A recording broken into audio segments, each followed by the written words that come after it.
Alrighty, so today I want to do some Excel statistics. And you can see I've just found some raw data here, 13, 14, 15, yada yada, up to 22. And what do I want to be able to do? I want to calculate the mean, median, Q1, Q3, IQR, max, min, range, standard deviation, population, and standard deviation sample. So these are basically all of the statistic stuff. Now we can obviously do all of this on our calculator, but if we were writing a report, for example, Excel is going to be a much easier way of dealing with tables of data. So first of all, what I'm going to do is I'm going to turn this data into just a column of data in an Excel spreadsheet. So for example, let's label this X because it's just my raw data, 13, 14, 15, so on and so forth. Alrighty, so as you can see, I've now completed just copying out the data. Now for each of the calculations we're going to be needing to do, we can do all of it just by using the equals button and then stating a command. So for example, mean, the command is average. So once you find it, you can double click on it, and then you just need to click and drag and select the data that you would like to average. There we go. For median, it's much the same. And we can just select the data, obviously not including the mean because the mean's not part of our data, it's just another calculation. So select the data and then click enter. Q1 and Q3 get a little bit interesting. We have to use this quartile function that has a little warning sign about it. So with it, it wants two things. It wants an array and a quartile. So what we first do is we select our data, then we have to put a comma, and we need to specify which number we want. So you can see 0 is going to give us the minimum value, 1 is going to give us the first value, which is what we call our first quartile, our Q1, and 3 is going to give us our third quartile. We've already worked out our median using the median function, so we're just going to use Q1 and Q3. So we're going to type in the number 1, and then equals quartile, select the array, and we want the third quartile, so we put a comma, and then we type the number 3.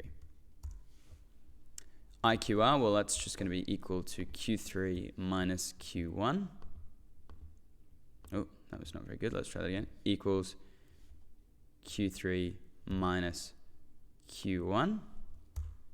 And we could have worked that out ourselves. You can see that the Q1 is 15 and the Q3 is 19, so the difference is 4. For our max, they have a max function. And you just type in the numbers and it goes 22 is the biggest. We have a min function. Type in the numbers. There we go. For range, well, that's just the difference between the max and the min, so we can just go max, take min. For standard deviation population, obviously we'd just do the table in Excel, but much easier to just go through and do the standard deviation function. So st, now you'll see stdev per and stdev is. So stdev per is for the population, and stdev s is for sample. So just make sure when you want to do population standard deviation, you use the one with the P, and when you want to do sample, you use the one with an S. And there we go. So that's all of our statistic stuff that we've been able to do in Excel. Doesn't take too long. One more advantage I'll show you. Imagine for a second if we had two sets of data. You can see I've just created the second set of data called X2, and I wanted to calculate all of these things again. Well, first of all, you'll notice this data is not even in order, yet I can still drag each of these formulas over, and it's going to calculate each of these for me. If you want to be really quick, you can select all of them, find that magic black cross that I've been using, click, drag, and there is all of my statistics done for 2 data sets. So you notice I only had to use the functions once. And for example, min and max, you'll notice that the min was at the start and the max was at the end here. But here the min's actually in the middle. It's actually this 3 over here.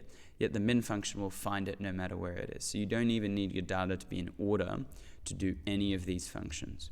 Alrighty, so now we can use Excel. See you in the next one. Goodbye.